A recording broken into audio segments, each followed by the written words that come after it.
Good afternoon, Jaguars, and welcome back to another live episode of MVTV. I'm Mallory Shelk. And I'm Rylee Ferguson. To start off the episode on a positive note, let's head to reporter Abby Miller to see how some students embrace National Compliment Day.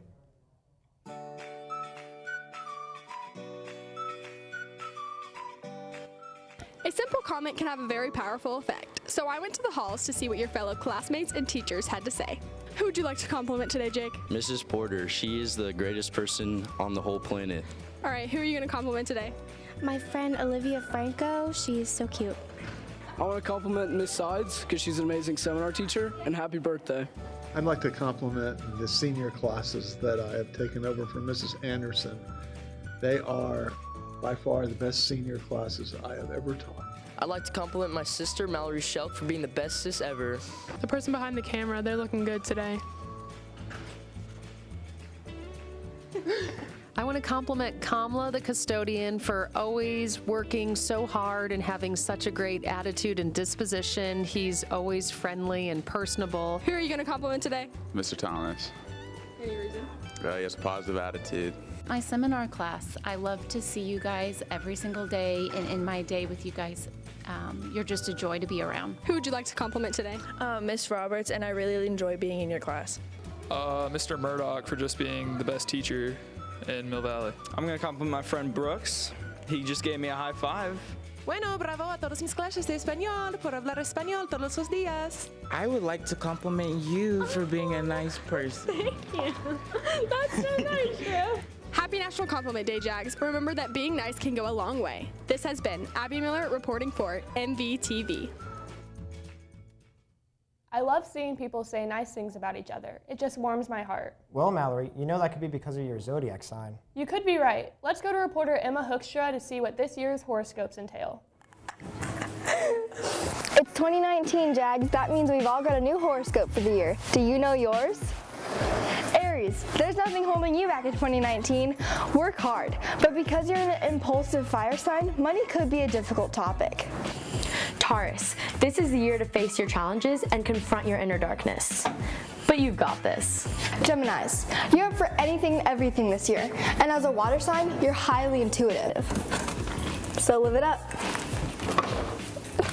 Cancer, 2019 is your year to shine. If you feel like you've lost control recently, it's time to take back the power and show the world your real self. Leos, all about you is a fitting title because that's the way you like things. So if you get good news, broadcast that with the world. But if you get bad news, don't let that rattle your ego. Virgos, we all know you're practical by nature. Take advantage of that, but don't be afraid to take risks. Libras, take some time to love yourself this year and find a partner that loves you just as much as you do. You should feel more balanced this year. Scorpio, your dreams are the focus of this year. You tend to be a little out of control with your emotions, but try to focus on making your dreams come true. Sagittarius, you're always looking for new experiences. Looks like 2019 should teach you some valuable lessons. Capricorn, you're an ambitious sign who thrives on setting and achieving goals. Pay attention to the signs around you to see if you're on the right track. Aquarius, this is the year that the phrase New Year, New Me is actually going to apply to you. But watch out, change is coming your way. Pisces, this year will expose a harsh reality that you've been avoiding. You might struggle with it at first, but eventually you'll learn from the truth. From now on, I'm going to be checking my weekly horoscope. Will you? This has been Emma Hoekstra and Emily Harris reporting for MVTV. Thanks, Emma. My 2019 is already better thanks to the snow day yesterday. Mine too. Let's go to reporter Annie Hogue, who gives us some insight into exactly what determines a snow day. Many Mill Valley students commonly ask if we are going to have a snow day. Well, let's see what the process is behind determining no school for inclement weather. We start off by just kind of paying attention to the weather. Typically, the weather forecasters about a week ahead of time are talking about snowmageddon and how terrible things are going to be. But as it gets closer to the storm, probably 3 days out, we just really start looking at what the track of the storm is, start putting together kind of the list of the activities we have going on. Typically then the day before, the Johnson County and Wyandotte County superintendents have a conference call, so we'll usually have that scheduled. That, again, depending on the timing of the storm, that call could happen at 7 o'clock the night before. It could be happening at 4:45 the next morning, so we can get everything on the evening news, and we want to try to make sure that we give them as much of a heads up.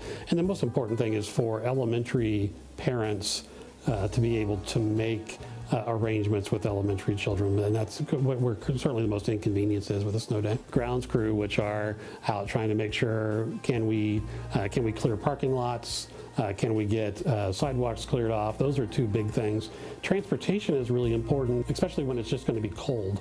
Our buses run on diesel, and typically when you get below 10 below regular temperature, you can get some things where the diesel actually gels up. Our calendar actually is built with 2 snow days in it. Early releases are the worst. And the reason for that is that we don't necessarily know if a 5-year-old has a place to go at the end of the day. We really don't consider early release. Late start is something that could be done. We haven't talked about it very much. The advantage with that is, especially if you have something more like an ice event. There have been times when I've gotten some comments about, this is out or things are really bad. I've responded to some of them. It can be entertaining. I will say that there was one, it was about if I can get so many retweets, will you cancel school? And no, that will not be something that will determine whether or not we cancel school. Most of them are all in good fun. Let's hope for many more snow days in the future. This has been Annie Hogue reporting for MVTV.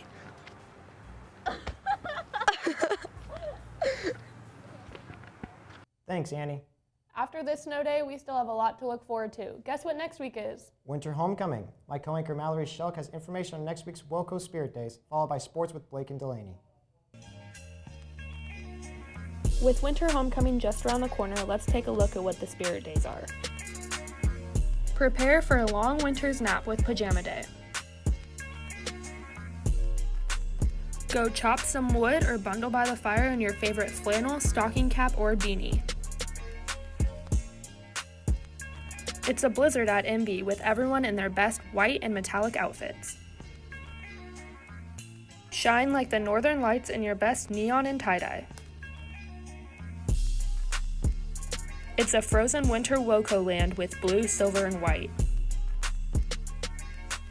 Remember to dress up for Class Cup points, Jags. This has been Mallory Shelk reporting for MVTV.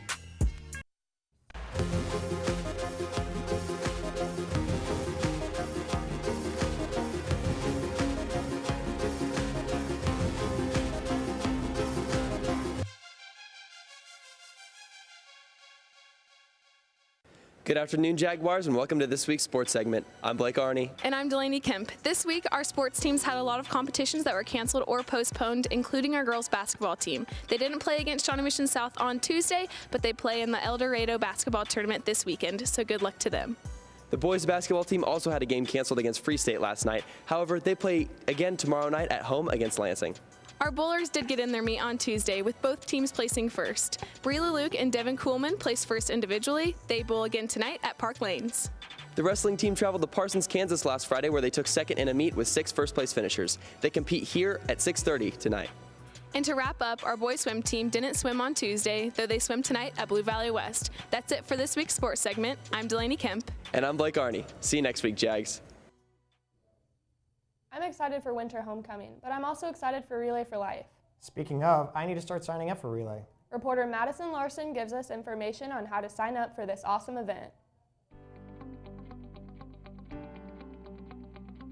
The annual Relay for Life event is something that many students look forward to at Mill Valley. If you haven't signed up, you still have until February 1st to sign up online. To sign up, look up Relay for Life of Jaguar Nation and go to the American Cancer Society website. Select Join This Relay. From there, put in your email and phone number. After you have an account, to be added to a team, select the option, then which team you would like to join. Click Next. Then you will pay your registration fee of $20 with the option of credit card, cash, or check. Anyone interested in signing up that has not already, February 1st is the last day, so make sure to sign up. Be sure to stay up to date with Rylee on all of their social media at JagRFL. And if you have any questions, ask a chair member. This has been Madison Larson reporting for MVTV.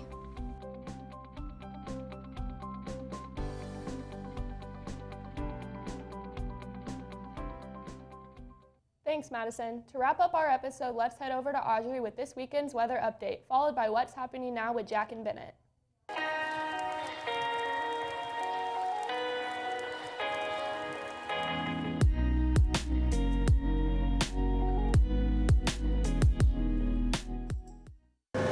Good afternoon, Jaguars, and welcome back to your weekend weather update. We're going to have more chilly temperatures this weekend as we enter the heart of winter.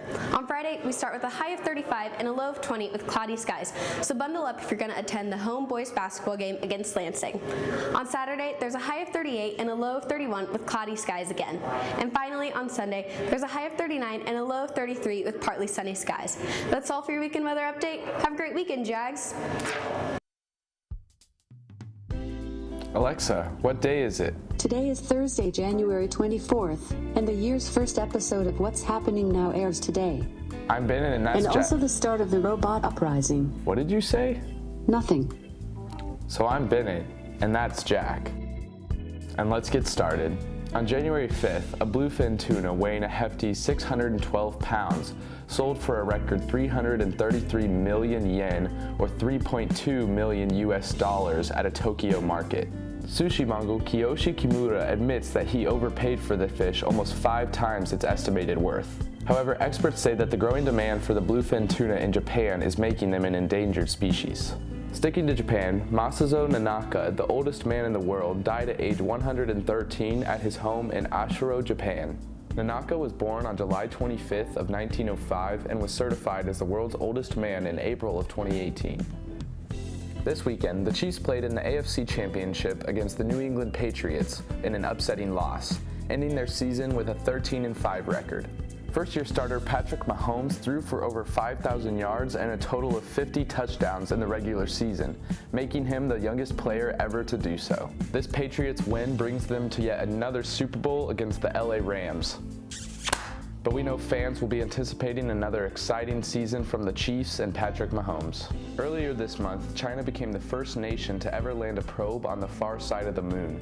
Following the landing, on January 15th, China announced that a cotton seed on board had sprouted, marking the first time biological matter had ever been grown on the moon. But just 24 hours later, officials pronounced the plant dead. That's it for this week's episode of What's Happening Now. Who's there? The robot uprising has begun. That's it for this week's episode. I'm Rylee Ferguson. And I'm Mallory Shelk. Thanks for watching, and please stay tuned for the credits followed by the office announcements.